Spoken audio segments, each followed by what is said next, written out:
In this video, I'm going to show you how to use the MLINE command in AutoCAD. The MLINE command allows you to draw multiple parallel lines as a single object, making it especially useful for creating walls and other architectural features. To get started, type MLINE in the command line and press Enter. Before drawing, you can customize the multiline settings.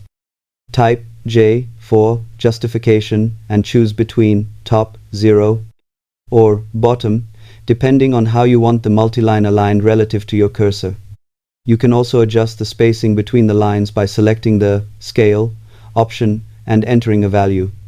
The scale determines the distance between the parallel lines and is commonly used to represent wall thickness.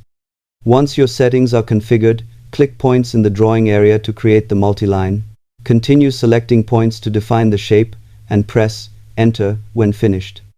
The MLINE command is a fast and efficient way to create consistent parallel lines while keeping them as a single editable object. Thanks for watching and happy drafting in AutoCAD.